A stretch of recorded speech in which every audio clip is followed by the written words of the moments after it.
Assalamualaikum warahmatullahi wabarakatuh. Teman-teman, perkenalkan nama saya Samyono dari Fakultas Hukum Universitas Cyber Muhammadiyah. Kali ini saya akan menyampaikan satu topik tentang penegak hukum pada kasus korupsi kuota haji. Presentasi ini mengkaji skandal korupsi kuota haji yang melibatkan penyalahgunaan diskresi dan dugaan suap pada pembagian kuota tambahan. Kasus ini menyoroti kerugian negara sebesar 622 miliar rupiah dan Komisi Pemberantasan Korupsi (KPK) dalam menegakkan hukum untuk memulihkan keadilan bagi jemaah. Teman-teman dan Oden yang saya hormati, kasus ini sangat krusial, di mana kasus ini mencederai nilai-nilai keadilan umat, yakni penegakan hukum dalam kasus penyalahgunaan kuota haji. Mari kita telaah bagaimana hukum merespon skandal ini dan langkah apa saja yang perlu dibenahi. Bermula dari adanya tambahan kuota dari pemerintah Arab Saudi, alih-alih dialokasikan secara transparan, proses ini diwarnai dengan dugaan manipulasi pembagian kuota haji khusus yang melebihi porsi yang telah diatur oleh undang-undang. Penyelidikan membongkar kuota bagi travel yang terafiliasi dengan pihak asosiasi dan swasta melalui skema percepatan. Praktek ini melibatkan dugaan suap kepada penyelenggara negara yang berujung pada kerugian keuangan negara mencapai 622 miliar. Dan teman-teman, KPK telah melakukan langkah tegas dengan menetapkan dan menahan sejumlah tersangka dari unsur birokrat, Kementerian Agama, hingga pihak swasta. Mereka dijerat dengan undang-undang tindak pidana korupsi. Tersangka dalam kasus korupsi kuota haji seperti mantan Menteri Agama dan pihak terkait lainnya dijerat dengan pasal 2 dan pasal 3 dari Undang-Undang Nomor 31 Tahun 1999 tentang pemberantasan tindak pidana korupsi. Pasal 2 Undang-Undang Tipikor berbunyi begini: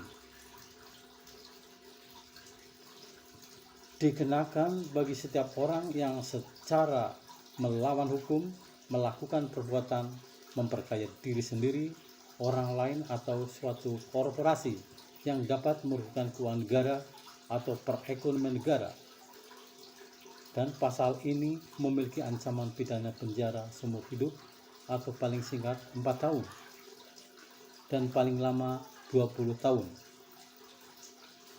Juga pasal ini mengenakan denda paling sedikit 200 juta dan paling banyak sebesar 1 miliar rupiah. Sedangkan pasal 3 sendiri berbunyi, dikenakan bagi setiap orang dengan tujuan menguntungkan diri sendiri, orang lain atau suatu korporasi, menyalahgunakan kewenangan, kesempatan atau sarana yang ada karena jabatan atau kedudukan yang dapat merugikan keuangan negara atau perekonomian negara.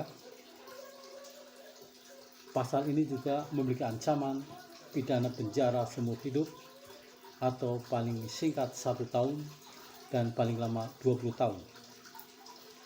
Dan juga dikenakan denda paling sedikit 50 juta dan paling banyak 1 miliar rupiah. Teman-teman, Undang-Undang Tipikor pasal 18 merupakan pasal pidana yang merupakan pasal pidana tambahan yang sering disertakan berupa kewajiban untuk membayar uang pengganti untuk memulihkan kerugian negara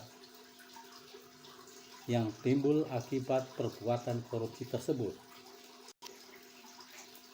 Kemudian Undang-Undang Haji, Undang-Undang Nomor 8 Tahun 2019 dalam penyalahgunaan tata kelola kebijakan Perbuatan ini juga sering ditinjau dari pelanggaran undang-undang terkait pasal 64, yaitu mengenai presentasi kuota haji khusus, serta pasal 123 yang melarang memperjualbelikan kuota. Proses ini juga teman-teman diwarnai dinamika hukum seperti pengajuan pra peradilan yang menunjukkan bahwa hak-hak dalam hukum sistem peradilan tetap dihormati. Dalam penegakan hukumnya, kasus ini tidak luput dari perdebatan di kalangan akademisi hukum. Banyak juga pandangan yang mempertanyakan apakah kebijakan ini murni, penyalahgunaan diskresi mantri, atau tindakan pidana murni. Selain itu, muncul perdebatan mengenai unsur kerugian negara, mengingat dana haji khusus berasal dari setoran jemaah haji itu sendiri. Dampak dari kasus ini sangat masif, teman-teman.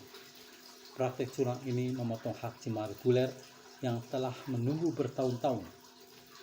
Lebih jauh lagi, ini menimbulkan krisis kepercayaan publik terhadap integritas penyelenggara ibadah haji di Indonesia.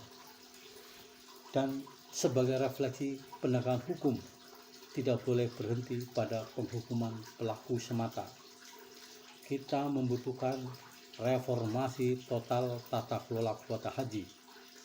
Sistem alokasi harus sepenuhnya transparan, akuntabel, dan berbasis digital untuk menutup celah intervensi sepihak. Teman-teman, kasus ini membuktikan bahwa penegakan hukum atas korupsi kuota haji bukan sekedar masalah kerugian finansial, melainkan ujian komitmen moral negara dalam melayani umat.